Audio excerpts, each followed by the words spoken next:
Look, I would not be here were it not for public education. My family arrived here in this country when a 9-year-old Ukrainian boy named Nicholas Pritzker escaped the pogroms of the Russian Empire. My family would have been killed if not allowed to come to the United States. He arrived in Chicago, penniless, and he spoke no English. A social service agency gave him a place to live. A public school gave him a free public education.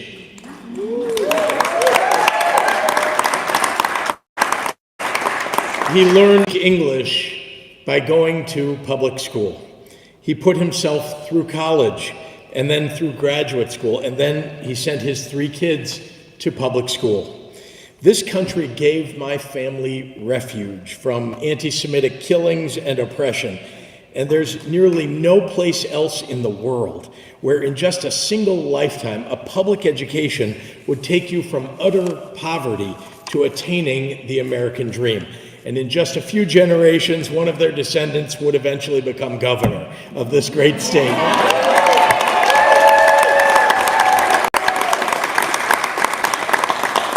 Today, there are about 50 million public school students in the United States. The bedrock of our democracy is an educated citizenry. Our nation's past success has been because of public education, and our future depends upon it. As teachers, you hold that outcome in your hands, and it's time that our nation's leaders acted like it. Now, this is why, in the face of Donald Trump and the MAGA movement's attack on public education, I have not bent. Donald Trump is trying to destroy public education. He laid off nearly half of the staff of the Department of Education at the federal level. He got rid of people responsible for providing resources to Title I schools, rural schools, special education. And then he put a pro wrestling executive in charge of the department. Someone who honestly doesn't even know what AI is. She called it A1. Now Trump's got Head Start in his crosshairs. Head Start.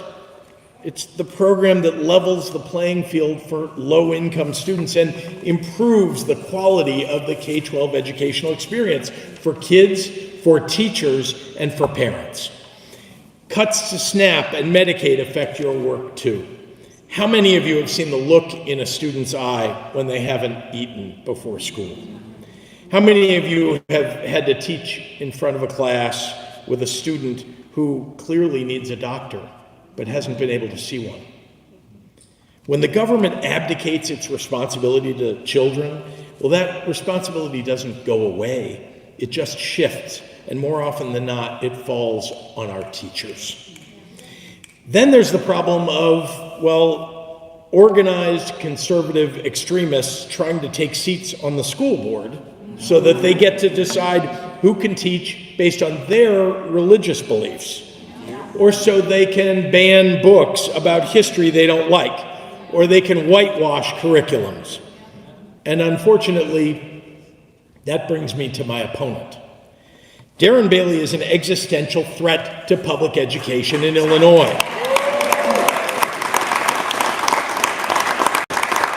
We don't have to wonder what his vision for education is. We've seen it through the grammar school that he and his wife started. That school's curriculum teaches that evolution isn't real, that slave owners were kind to their slaves, that women entering the workforce have been harmful to America. Darren Bailey even supported local officials banning books in schools. People like why I enacted a ban on book bans in Illinois.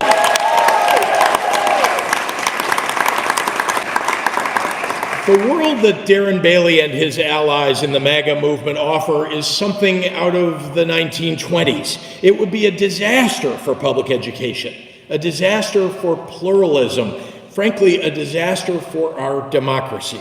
He would wreak havoc on education in Illinois at a time when we have the opportunity to build on the historic success that we already had because of the teachers standing behind me today. When I became governor 7.5 years ago, it was clear that our state was failing our teachers. We were asking you to do the most important work there is while making it harder and harder for you to do it. So I got to work, and as you heard Carl say, I quadrupled the minimum salary for new teachers. And better than that, we indexed it to inflation. I also created a targeted program to hire and retain teachers in Illinois. Through that program, we've hired more than 12,000 new teachers during this past school year.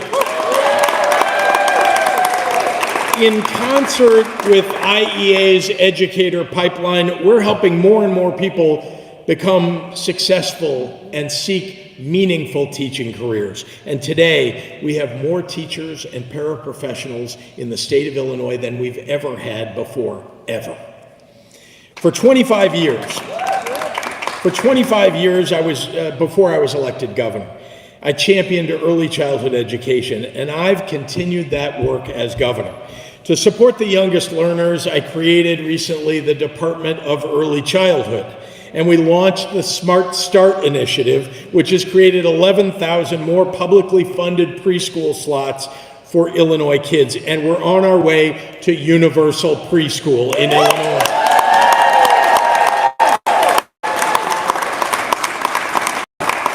Together with the General Assembly, I increased K-12 funding by almost $3 billion per year, bringing it to the highest level in Illinois history, with much more to come.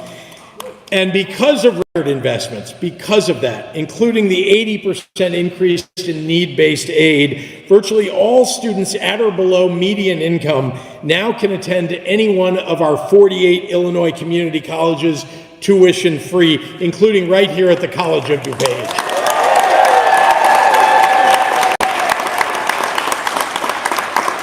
And in part because of your advocacy, I was able to pass the bell-to-bell cell phone ban that teachers and students alike will benefit from. Look, more teachers, more funding, more kids focused in classrooms. Now let's talk about the results for our students. Well, guess what? Illinois has the 5th most students in the nation passing the AP exams.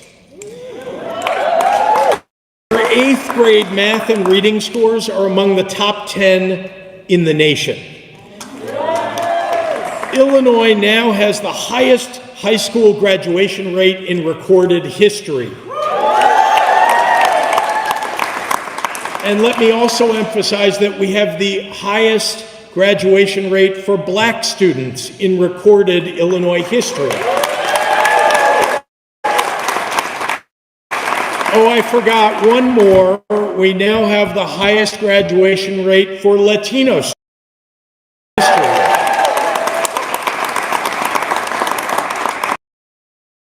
Ever FAFSA completion rate, meaning that more of our students can get discounted or free college tuition when they want to go to college. IEA, you prove every single day that there is nothing that our students aren't capable of when we give them a great teacher and a fair shot. So let's keep building on that momentum. Let's pay teachers what you're worth. Let's fund our schools properly, and let's secure our future. And that means we've got to fight like hell for our kids. So I got one question for all of you. Are you ready for the fight? Yeah! IEA, are you ready for the fight? Let's go get them, everybody. Thank you all very much.